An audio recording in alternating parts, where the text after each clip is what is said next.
ரோகிணி 5,00,000 ரூபா பணத்தை வச்சுட்டு மீதி பணத்தை கேட்குறாங்க. அப்போ சிந்தாமணி அப்படியே பார்க்குறாங்க. ப்ளீஸ் ஆண்டி எனக்கு ஹெல்ப் பண்ணுங்க. மனோஜ் எப்படியாவது வெளியே வந்துடணும். அவன் இல்லாமல் என்னால் வாழவே முடியாது. தயவு செய்து எனக்கு ஹெல்ப் பண்ணுங்க அப்படின்னு சொல்லிட்டு பயங்கரமாக அப்படியே ரோகிணி கத்துறாங்க. சரி நான் தரேன் 5,00,000 ரூபா. நீ ஒரு பத்திரத்தில் சைன் பண்ணி கொடு அப்படின்னு கேட்குறாங்க. அதே மாதிரி சைன் பண்ணி கொடுக்குறாங்க. 5,00,000 ரூபா பணம் கொடுக்குறாங்க. ரொம்ப தேங்க்ஸ் ஆண்டி. இப்போ நான் 10,00,000 ரூபா கொண்டு போய் அந்த ஃபினான்ஷியர் கிட்ட கொடுக்குறேன். கொடுத்தா உடனே அவர் வாபஸ் வாங்கிடுவார். மனோஜ் வெளியே வந்துடுவான். இல்லைனா அவன் ஜெயிலுக்கு போயிடுவான் அப்படின்னு சொல்கிறாங்க ரோகிணி. இங்கே பாரு ரோகிணி, உனக்கு எப்போ எது வேணாலும் என்கிட்ட வந்து கேளு. உனக்கு நான் இருக்கேன். நீ கவலையே படாத சரியா? நீ போயிட்டு மனோஜ் எப்படியாவது வெளியே எடுக்கிறதுக்கு என்ன பண்ணணுமோ அதை நீ பண்ணு சரியா அப்படின்னு சொல்கிறாங்க. சரி அப்படின்னு சொல்லிட்டு ரோகிணி அந்த பணத்தை எடுத்துகிட்டு அங்கேருந்து அப்படியே ஃபினான்ஷியர் பார்க்கறதுக்காக போகிறாங்க. அங்கேருந்து ஒருத்தர் ஓடி வராரு. சிந்தாமணியோட அடியாள் வந்து சொல்கிறாரு, அக்கா உனக்கு ஒன்று தெரியுமா? அந்த முத்து மீனா 2 பேரும் சேர்ந்து பூ விற்கிறவங்க எல்லாரையும் கூப்பிட்டு சிந்தாமணி அக்கா வந்து நிறைய பணம் வந்து வட்டிக்கு விட்டு நிறைய பணம் வாங்கியிருக்காங்க அப்படின்னு சொல்லிட்டு கம்ப்ளைண்ட் கொடுக்கலான்னு சொல்லிட்டு எல்லாருக்கிட்டையும் எழுதி சைன் வாங்குறா. அதனால் என்ன நடக்கும்னு தெரியல அப்படின்னு சொல்கிறாரு. ஓ இப்படிலாம் பண்ணுறாளா? அவள் எதுவுமே பண்ண மாட்டான்னு நான் நினச்சேன். ஆனால் என்னை மாட்டி விடுற அளவுக்கு அவள் போயிட்டாளா? விடக்கூடாது. என்ன பண்ணலாம் அப்படின்னு சொல்லிட்டு சிந்தாமணி அப்படியே டென்ஷனாக ஒரு மாதிரி யோசிச்சுட்ருக்காங்க. அண்ணாமலை கிட்ட எழுதி சைன் எல்லாம் வாங்குறாங்க.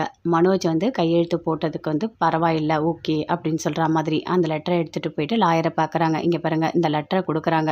எங்கள் அப்பா எழுதி கொடுத்தாரு அப்படின்னு சொல்லிட்டு அந்த லாயர் சொல்கிறாங்க, நாம் எல்லா வகையிலையும் ட்ரை பண்ணலாம், எது நடக்குதோ பார்த்துக்கலாம் அப்படின்னு சொல்லிட்டு எப்படியாவது வந்து ஜாமீன் எடுக்கணும் அப்படின்னு சொல்லிட்டு அவங்க எல்லாருமே சேர்ந்து போகிறாங்க.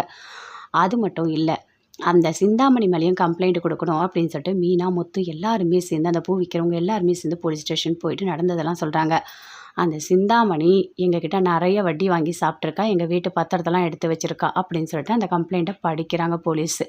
பார்த்தோன்னே ஓ இவ்வளோ விஷயம் இருக்கா, சரி நாங்கள் அவங்கள கூப்பிட்டு விசாரிக்கிறோம் அப்படின்னு சொல்கிறாங்க. இங்கே பாருங்கள் தயவு செய்து எங்கள் வீட்டு பத்திரத்தெல்லாம் மீட்டு கொடுத்துருங்க, அவள் ரொம்ப கொடுமைப்படுத்தியிருக்கா, எங்களால் தாங்க முடியல அப்படின்னு சொல்லிட்டு நடந்த எல்லாத்தையுமே அந்த பூ விற்கிறவங்க எல்லாருமே சேர்ந்து சொல்கிறாங்க.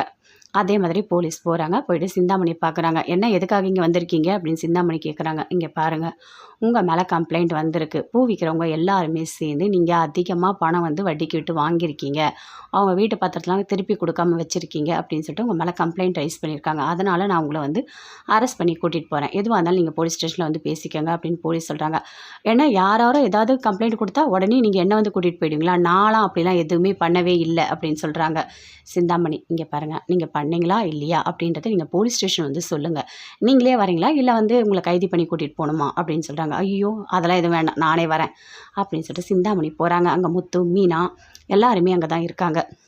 இங்கே பாருங்கள் நான்லாம் எந்த தப்பும் பண்ணலை அப்படின்னு சொல்கிறாங்க சிந்தாமணி. இல்லை ஐயோ இவங்க பொய் சொல்கிறாங்க, எங்கள் பணம் எல்லாத்தையும் இவங்க தான் வாங்கிட்டாங்க, தப்பாக கணக்கு சொல்லி இப்போ வரைக்குமே எங்கள் வீட்டு பத்திரம் எல்லாத்தையும் வச்சுருக்காங்க அப்படின்னு சொல்லிட்டு அங்கே இருக்கவங்களாம் சொல்கிறாங்க.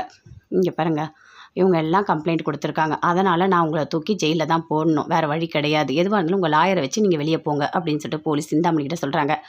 இவங்கெல்லாம் பொய்யா சொல்கிறாங்கன்னா அவங்க சொல்லத்தான் நீங்கள் நம்புறீங்க அப்படின்னு சிந்தாமணி சொல்கிறாங்க. இங்கே பாருங்கள் எல்லாமே இந்த அம்மா பொய் சொல்லுது, இந்த அம்மா சொல்கிறது எல்லாமே பொய், எல்லாருக்கிட்டேயும் பணம் வாங்கிட்டு வீட்டு பத்திரம் எல்லாமே வாங்கி வச்சுருக்கு, சரியான கிரிமினல் இது அப்படின்னு சொல்லிட்டு முத்து சொல்கிறாரு. மீனாவும் அப்படியே பார்க்குறாங்க. சிந்தாமணிக்கு கோவமாக வருது, பயங்கரமாக கோவம் வருது, அப்படியே பார்க்குறாங்க.